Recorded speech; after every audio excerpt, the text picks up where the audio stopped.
Good evening, I'm Byron Scott with a CTV News update.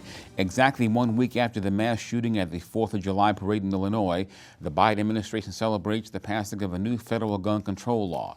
In front of a crowd of supporters on the White House lawn, the president, along with Vice President Harris, commemorated the passing of the nation's first federal gun safety law in almost 30 years. It expands background checks for gun buyers 21 years old and gives states grant money to start crisis prevention programs. So I knew, and I know now, as so many of you do, that we are overdue in getting this work done. And I know it will save lives. Together we gather with many of the leaders who made this law a reality.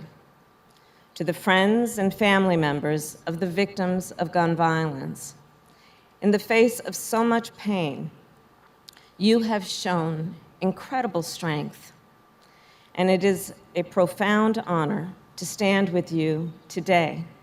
Some gun violence survivors and activists from Maryland also attended today's event at the White House.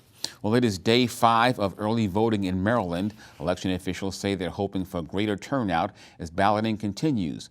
Voters are choosing party nominees for governor, Congress, Attorney General, and a host of local offices. Remember, you can register and vote on the same day at all of the county's 13 early polling sites. Just bring a document that proves where you live, like a driver's license. Early voting continues through July 14th. Polls open from 7 a.m. until 8 p.m.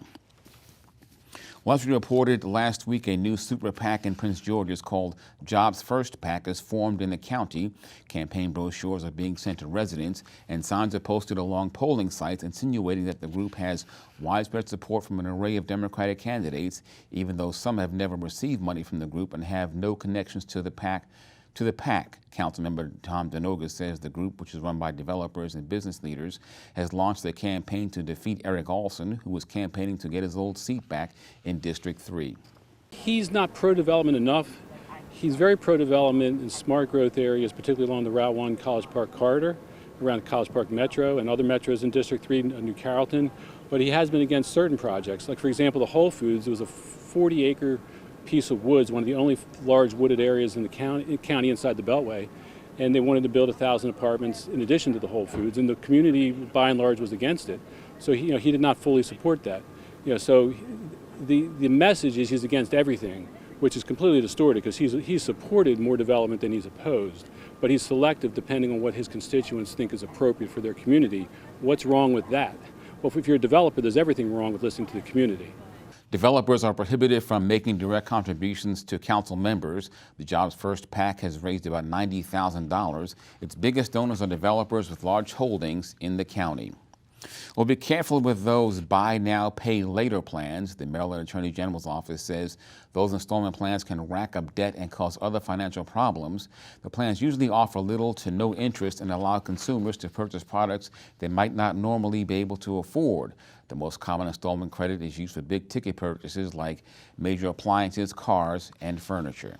There's been a pandemic. A lot of people are out of work. A lot of people are having reduced salaries, if not full salaries, or situations where we are now, where gas prices and grocery prices and things like that are so much higher that they may feel that they need to take this option as a way to build credit, which it does not necessarily do, but it can harm your credit.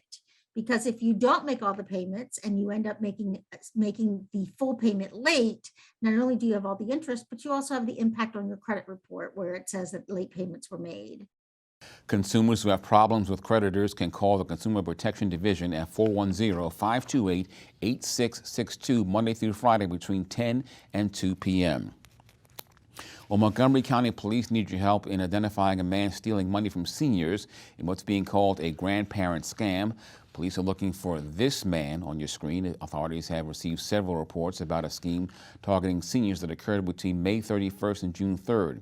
Officials say the suspect is calling victims claiming to be a relative in jail who needs money immediately. The suspect, who poses as a lawyer or courier, comes to the victim's home to collect cash wearing a UPS-type reflective vest. Anyone with information on the suspect can call police at 1-866-411-TIPS. Here are the latest COVID-19 numbers for our area. The Maryland Department of Health has confirmed 1,918 new cases. The county's positivity rate is just over 12%. 3 Marylanders have died over the past 24 hours of COVID, and 553 people are hospitalized. And you're watching CTV News. I'm Byron Scott. Back in just a bit. Stay tuned. Mr. Rogers said, "Look for the helpers. You can always find people who are helping." Thank you to all the first responders who put their lives in danger to help us when my brothers and sisters and mom and dad and grandpa and grandma need them. We look out for the helpers because they look out for us. Thank you, first responders.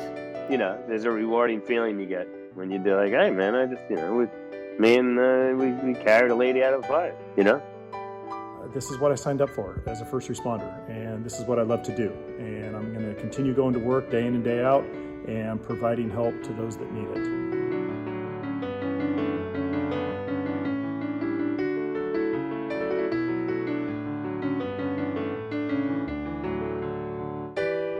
Thank you, first responders. Thank you, first responders. We need you.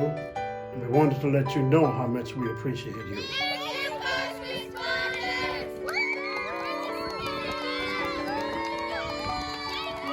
Thank you, first responders. Love you. Mwah. Be safe, look after yourself, and look after one another. Thanks.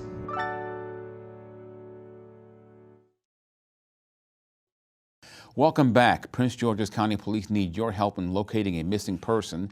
77-year-old Hector Germain has been missing since yesterday. He was last seen on the 1900 block of Saratoga Drive in Hyattsville at 2 p.m. He's about 5 feet 10, weighs 190 pounds. Police report he was last seen wearing a green shirt, khaki pants, and black shoes. If you have any information on his whereabouts, you're asked to contact police. Well, 3 churches in Montgomery County are vandalized, including 2 that were torched over the weekend. The neighboring churches are on Old Georgetown Road in Bethesda.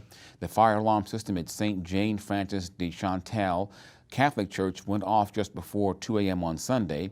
Montgomery fire officials say there are similarities between the arson and vandalism at St. Jane and the North Bethesda United Methodist Church, which happened at about 2:30 on Saturday morning. On the same road, the Wildwood Baptist Church was also vandalized. Anyone with information asked to contact the Rescue Arson Tip Line at 240-777-2263. And police have arrested a Hyattsville man for allegedly killing his sister. 34-year-old Timothy Edwards has been charged with fatally stabbing his sister, 38-year-old Nashana Belnavis. The crime happened last Thursday at an apartment on the 2000 block of Oglethorpe Street in Chilham. Police were called to the unit just before 5 o'clock. Belvanis was found inside unresponsive and was pronounced dead at the scene. Edwards being held on a no bond status. Well, inflationary pressures prompt the price hike for Forever stamps.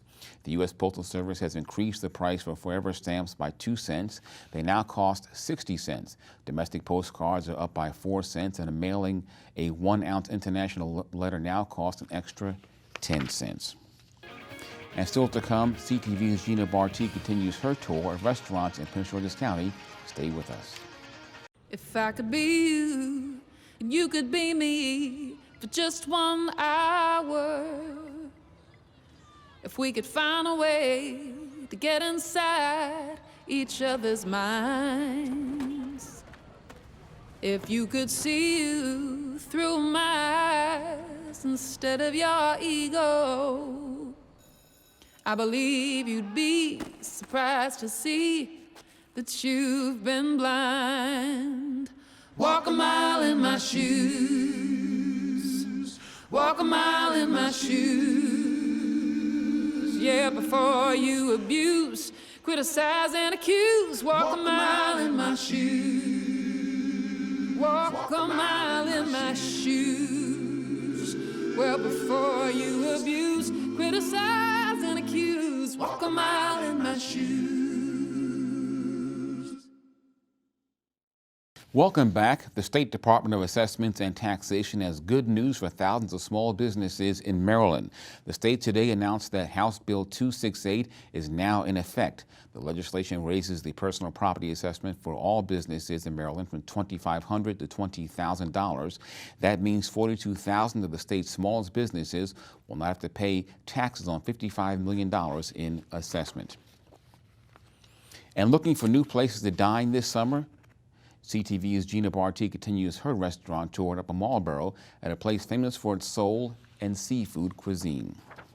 It was settled back in 1695, named after the first Duke of Marlborough. The town of Upper Marlboro is one of the oldest surviving Southern Maryland towns, dating back to colonial times. Now, in the heart of this historic town sits Main Street, which was and still is the home of the Prince George's County Courthouse. But nestled right next door is a restaurant that has been part of the town's evolution in history. For me, when I heard that, the first black judge couldn't come through the front door here, was mind-boggling. And just think, sometime later, a brother's been here almost 20 years beside the courthouse. I think that goes to legacy and the ability to sell and say, hey, I'm gonna do it my way and persevere, not take no for an answer. And with that determination, owner and executive chef Donnell Long opened up Old Town Inn, better known in the community as OTI.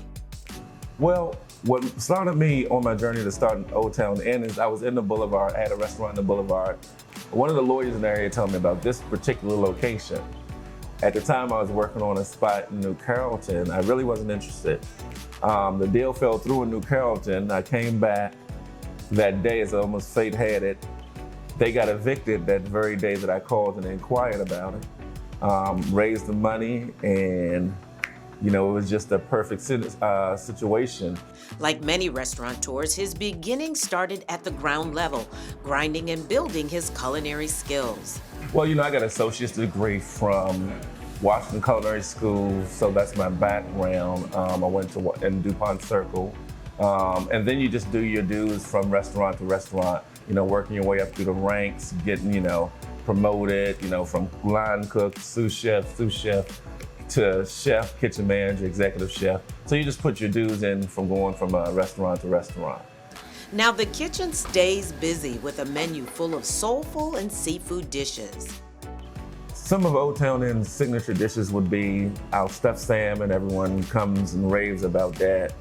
Our seafood fettuccine. I have dozens of staff members who've gone on to other restaurants, and they say, Donnell, your food is incredible, because they get to see the rest of the industry. That's what drives us. What drives me when I said I'm put this together is to sell and make it a top-notch destination off the beaten path, but well worth the drive. What I love the most about cooking is the response. I believe that a great meal can bring people together. And it's that response that has kept the doors open for 20 years, weathering some of the toughest of times. How we survived the pandemic, the business owners in the area came out every day. Even when it was just doing the to-go orders, they came every day. Then what we also did, we started cooking out front. We started grilling. I put a grill out front and smoked up the whole neighborhood. They tried to drive by. It didn't work out too well. They quickly turned around because it was smelling good up in Upper Marlboro. Old Town Inn, where everyone meets. The Old Town Inn restaurant is open for dine-in, takeout, and delivery. Let's get a quick look now at our weather forecast. Tonight, mostly clear skies with a low near 69. Tomorrow, mostly sunny with storms in the evening and a high around 92. Wednesday, slight chance of storms and showers with a high near 89. And Thursday, mostly sunny with a high around 87. And now for the community calendar, enjoy a weekend of jazz-filled music at this year's Lake Arbor Jazz Festival. The two-day event will be hosted by Tony Richards and include multiple performances from local and national jazz artists. The festival takes place Saturday, July 16th and Sunday at the Lake Arbor Community Center. Gates open at 12 and performances start at 1 o'clock. You can get your tickets and find more information at lakearborjazz.com. And that's our news tonight. I'm Byron Scott. See you tomorrow.